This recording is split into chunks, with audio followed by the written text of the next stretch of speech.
ముందుగా మార్కెట్ మిత్రులందరూ కూడా నమస్తే అండి. సో ఈరోజు కేవలం నేను వాయిస్ ఓవర్తో మాట్లాడదాం అనుకుంటున్నాను యాక్చువల్లీ. అంటే ఫేస్ తర్వాత చెప్తాను. ఫస్ట్ ఆఫ్ ఆల్ ఏంటంటే ఈ వీడియో కేవలం ఎడ్యుకేషన్ పర్పస్ మాత్రమే చిత్రీకరించడం జరిగింది. అంతేగాని ఎటువంటి బై అండ్ సెల్ రికమెండేషన్ గురించి కాదనమాట.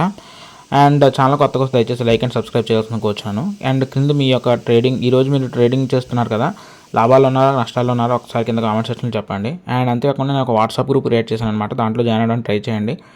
అండ్ అంతేకాకుండా ఒక 1000 రూపీస్ గివ్ అవే ఇస్తాను. అంటే ఆ 1000 రూపీస్ గివ్ అవే మీ లాస్ని రికవర్ చేయడానికి కాదు, కానీ బట్ మీ ఎంతో కొంత మీకు ఉపయోగపడే ఛాన్స్ అయితే ఉంటుందని నేను ఉద్దేశంతో నార్మల్గా నాకు వచ్చిన లాభాల్లో నేను ట్రేడింగ్ చేసుకుంటూ మీకు ఇస్తాను అనమాట. యాక్చువల్లీ ట్రేడింగ్ అని కాదు, వేరే బిజినెస్లు కూడా చేస్తాను.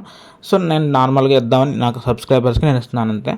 సో ఇంట్రెస్ట్ ఉన్న పార్టిసిపేట్ చేయండి, లేదంటే లేదు, అది డిస్క్రిప్షన్లో గివ్ ఇవ్వండి అనమాట. ఇంకా ఫస్ట్ మనం టాపిక్లోకి వెళ్ళిపోదాం. ఇదంతా సుల్లా అవసరం లేదు. మెయిన్ ఏంటంటే ఈరోజు ఒకే ఒక ట్రేడ్ తీసానమాట. ఆ ట్రేడ్ వచ్చి 1105 రూపాయలు ప్రాఫిట్ వచ్చింది. That set. నాకు ఇంకో ట్రేడ్ చేయాలని ఉంది, కానీ గవర్నమెంట్ తీసుకున్న పాలసీస్ నాకు ఎందుకో అసహ్యంగా అనిపిస్తుంది అన్నమాట ఇంకో ట్రేడ్ చేయాలంటే.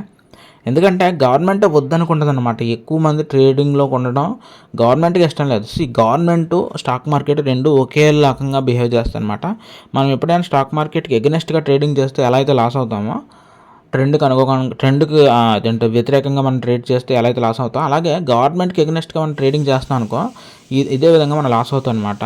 సో ఏంటంటే గవర్నమెంట్ ట్యాక్స్లు పెంచుకుంటూ ఎల్టీటీ అనేది పెంచింది.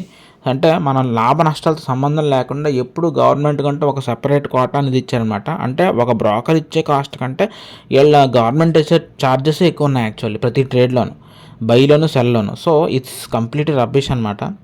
సో ఏంటంటే ఇదంతా గుర్తుపెట్టుకుంటామండి. గవర్నమెంట్ ఏమనుకుంటుందంటే ట్రేడింగ్ చేసే వాళ్ళందరూ పనికిమాలినోడు, టైం పాస్ చేసుకునే వాళ్ళు అలా కనిపిస్తున్నారు అనమాట. గుర్తుపెట్టుకుంటాం, ఖచ్చితంగా గుర్తుపెట్టుకుంటాం. గ్యారంటీ మా టైం వస్తుంది, అప్పుడు మేము గ్యారంటీ ట్రేడర్స్ అనే ప్రతి ఒక్కడు ఒక ట్రేడింగ్ చేయడం ఆపేస్తే స్టాక్ మార్కెట్ లిక్విడిటీ పోతుంది అనేది వాళ్ళకే తెలియాలి ఫస్ట్. సో చూద్దాం ఏం జరుగుతుంది ఏంటనేది. గవర్నమెంట్ గట్టిగా దెబ్బ పడుతుంది. ట్రేడింగ్ చేసేవాళ్ళు 40 లక్షల మంది అండి. 40 లక్షల మంది యొక్క మనోభావాలు దెబ్బతీసేలా ట్రేడింగ్ డెసిషన్ తీసుకుంటున్నారు. అంటే ట్రేడింగ్ చేసేవాళ్ళు అందరూ ఎందుకు పనికి వాళ్ళ కనపడుతుంది అనమాట వాళ్ళకి. చూద్దాం ఏంటనేది, ఏం జరుగుతుంది ఏంటనేది చూద్దాం. సో నాకైతే ఇష్టం లేదనమాట ప్రజెంట్ ఇంకో ట్రేడ్ చేయాలని ఇంట్రెస్ట్ లేదు.